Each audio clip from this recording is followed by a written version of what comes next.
Que Dios te bendiga, mi amado hermano. Seguimos en esta serie de sermones online y el día de hoy me gustaría poder hablarte sobre el ministerio musical, ¿ya?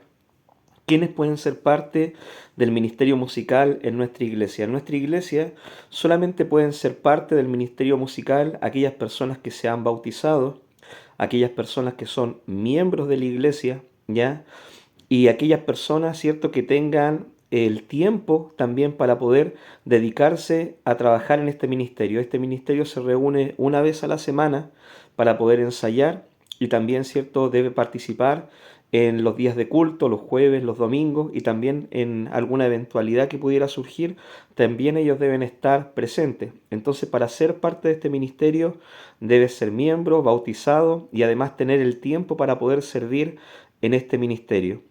Además debes saber tocar o cantar, ¿ya? El ministerio musical para ser parte debes ya tener una preparación previa, saber cantar o saber tocar para poder ser parte de él. Y además, antes de subir a tocar, ¿cierto? Y ser parte, por así decirlo, en los cultos del ministerio musical, antes de eso uno debe pasar un tiempo previo unos 3 meses ensayando, ¿cierto? Juntándose con el ministerio a la hora del ensayo para poder recién después de 3 meses tocar en público en la congregación. Y también, ¿cierto? Para ser parte del ministerio musical tú debes participar en los días de ensayo, ¿ya? En los días de ensayo no puedes faltar a los ensayos y bueno, si es que tienes alguna tarea que hacer ese día o no puedes por X motivos, debes avisar al líder, ¿cierto? De que no va a poder estar presente ese día en los ensayos. ¿Cómo es, mi querido hermano, la organización del ministerio musical?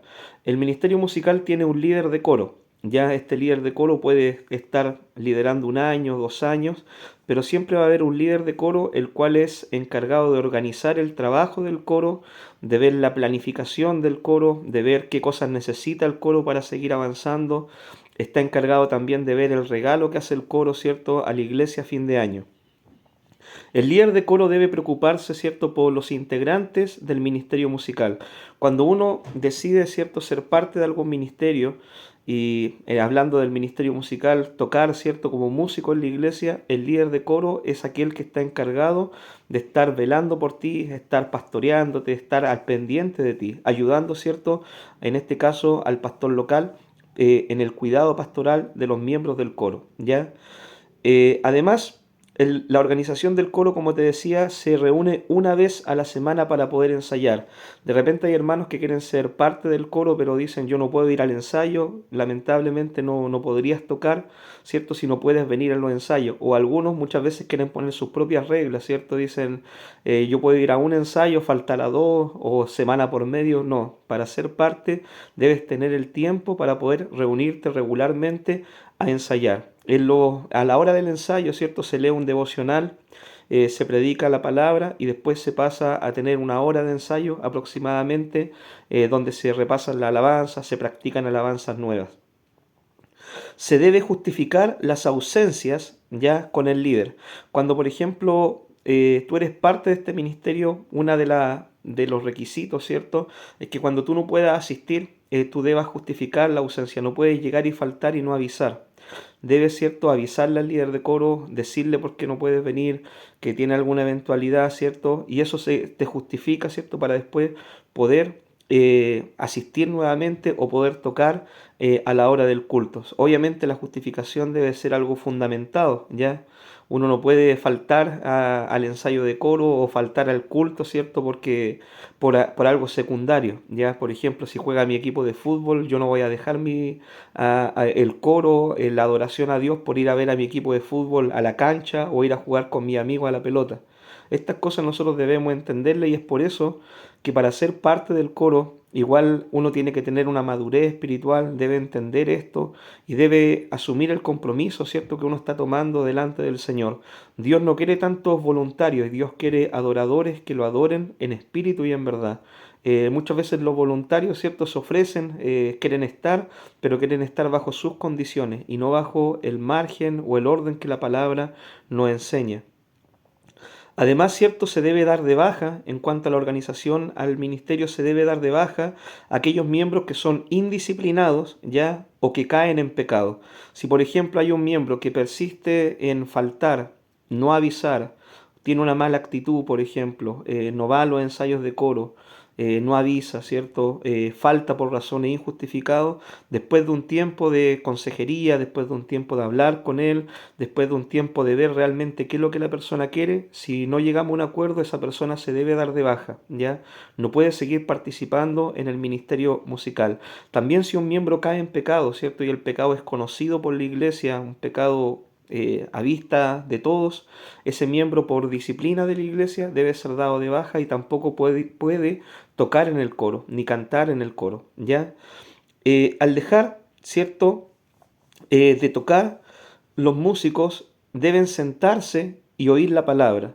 Por ejemplo, mis queridos hermanos, pasa muchas veces de que están los músicos tocando, ¿cierto? Están alabando al Señor y termina, ¿cierto?, la hora de la adoración, pasamos a la palabra y hay muchos músicos que tienen la mala costumbre de ir al final, se ponen a conversar, se ponen a revisar sus celulares, se ponen a hacer otras cosas, salen a comprar, salen a conversar afuera. Esto, mis queridos hermanos, no debe pasar en nuestra iglesia, ¿ya? Cuando los músicos dejan de tocar y pasamos a la palabra, ellos deben sentarse y como cualquier otro miembro de la iglesia debe oír la palabra del Señor y ser edificado por medio de la enseñanza de la palabra, ya para que no se forme un desorden. No deben ir a sentarse atrás y ponerse a conversar a la hora de la palabra. Eso es una falta de respeto, ¿cierto?, hacia la persona que está exponiendo la palabra de Dios y hacia Dios mismo, ya que es Dios quien nos habla por medio de su palabra, ¿cierto?, a través del predicador. En cuanto a las alabanzas, mis queridos hermanos, las alabanzas deben ser cristocéntricas, ¿ya? Esto es algo que siempre yo le recalco al coro y le digo, canten alabanzas cristocéntricas que nombren a Jesús, que hablen de la obra de la salvación, que tengan un fundamento bíblico, no tan solamente tocar alabanzas de moda o no tan solamente tocar alabanzas por tradición, que están enfocadas muchas de ellas en la experiencia del hombre, ¿ya? Tenemos que cantar alabanzas cristocéntricas que hablen de la salvación, de la obra de Cristo en la cruz, de la sangre que nos limpia, del perdón de nuestros pecados, ¿cierto? De la salvación que Cristo ofrece para nuestras vidas.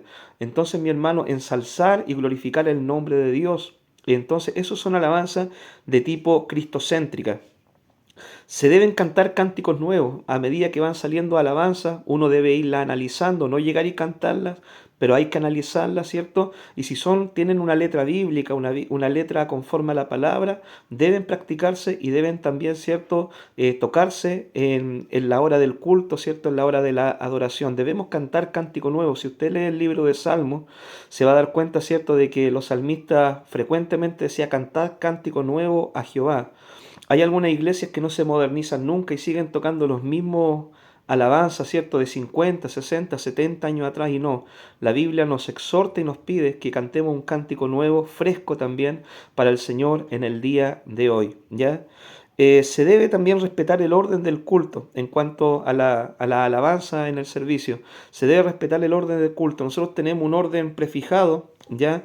Pueden surgir algunas modificaciones. De repente, si hay un momento muy bonito, se puede cantar quizá una alabanza más, pero también, mis queridos hermanos, el coro no puede, ¿cierto?, extenderse tanto. Si vamos a pasar a la palabra, cantar 4, 5, 6 alabanzas más porque el tiempo de adoración está bonito. No, hay que tener un orden, mi hermano, ¿ya?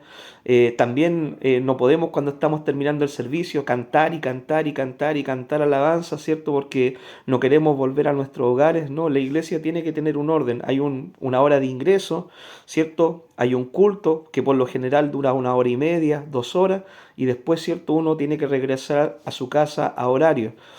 Por ejemplo, nosotros los días jueves salimos tarde del culto, salimos 9:30, 9:45, 10 de la noche, Centinela, un lugar peligroso. Entonces uno tiene que ser también prudente y también uno debe evitar, ¿cierto?, ser molesto para los vecinos con mucho ruido, ¿cierto? Que pueda a ellos molestarlos si es que el volumen de la música no está moderado, ¿ya? Eso es también otra cosa en cuanto a la alabanza. Nosotros debemos aprender, mi hermano, de que el glorificar a Dios no es fuerza gritar, no es fuerza poner los parlantes a todo volumen, sino que se puede adorar a Dios, ¿cierto? En la calma, en la quietud. Dios también se puede escuchar en un silbido apacible, no necesariamente en los truenos, los relámpagos, el fuego y el terremoto. Así que mis queridos hermanos, todas estas cosas nosotros debemos ir aprendiendo. Los instrumentos, mi hermano, con los cuales se alaba al Señor también se deben cuidar, ¿ya? Hay algunos instrumentos que son de los hermanos, ¿cierto? Que ellos han comprado y hay otros instrumentos que son de la iglesia, pero estos deben cuidarse, la batería, cubrirla, ¿cierto? Los instrumentos, las guitarras, ponerla en sus cajas, cuidar los cables, los micrófonos, que no se golpeen, ¿cierto? Que no anden los niños jugando con esto, no permitir a los niños, ¿cierto? Que son pequeños, que vayan y jueguen con los instrumentos, que los puedan estropear. Estos son instrumentos, mi hermano, que son para adorar al Señor. Entonces nosotros, aún a los pequeños, debemos enseñarle el respeto, ¿cierto? Por el púlpito, por las cosas que están ahí en el púlpito, para que no se preste para que anden jugando, anden corriendo de aquí para allá, y después se echan a perder, ¿cierto? Los instrumentos con los cuales se adora al Señor. En cuanto al corista, mi hermano, ya en cuanto al corista, el corista debe tener una relación correcta con Dios, debe ser un hombre de oración, una mujer, cierto, que lea la palabra, que se congregue regularmente, que esté creciendo espiritualmente.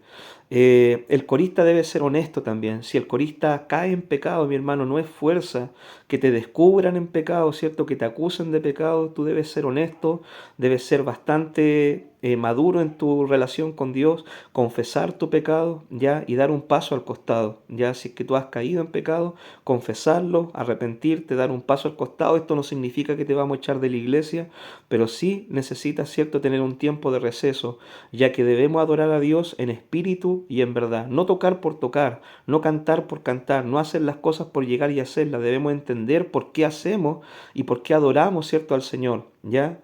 El corista debe llegar a horario, ya no puede ser de que el corista falta un minuto para que empiece y llegue corriendo a conectar cable, a afinar las guitarras y todo el tema. No, debe llegar a horario, debe llegar 15, 20, media hora antes del culto a preparar todo, ojalá a orar ya antes del culto para poder empezar a adorar al Señor.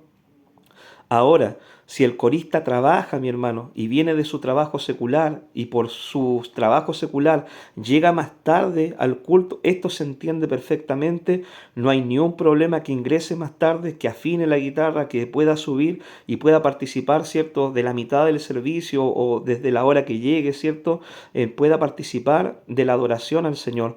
Pero esto se entiende, ¿por qué? Porque el hombre o la mujer está justificado al estar cumpliendo con una responsabilidad de trabajar para proveer para su familia. Pero si uno llega tarde, ¿cierto?, al culto porque no miró la hora, o porque se quedó viendo el partido, o porque se quedó viendo la serie en Netflix, ¿cierto?, y por eso se le pasaron la hora, o porque salió con los amigos, ¿cierto?, y no calculó la hora para llegar al culto, no, mi hermano, esto habla de una irresponsabilidad nuestra, ¿ya? También el corista debe, ¿cierto?, eh, velar por la unidad del grupo, ¿ya? Trabajar con gente es complicado.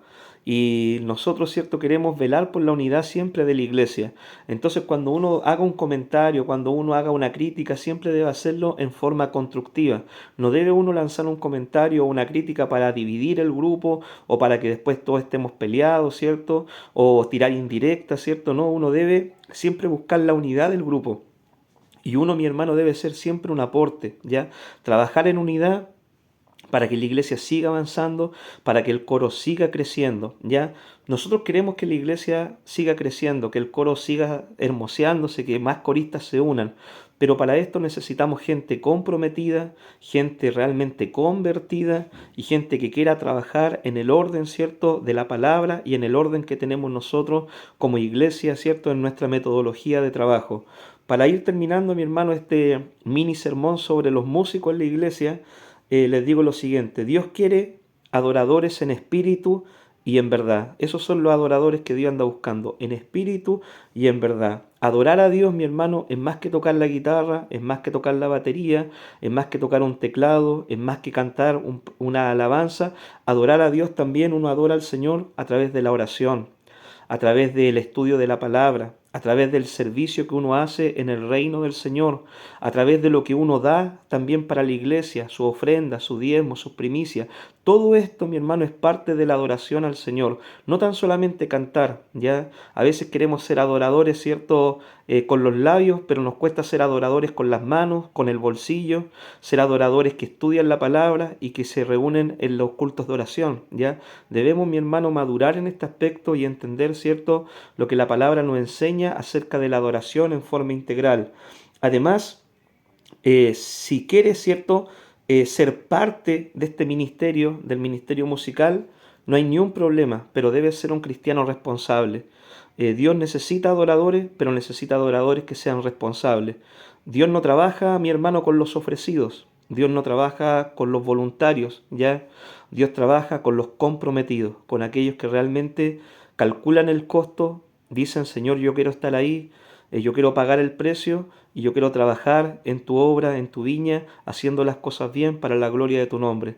Así que mis queridos hermanos, te animamos, ¿cierto?, a considerar esto y poder entender cuál es el orden del servicio, ¿cierto?, en cuanto a los músicos, el orden de las reuniones, en cuanto al tema del ministerio musical. Que Dios te bendiga.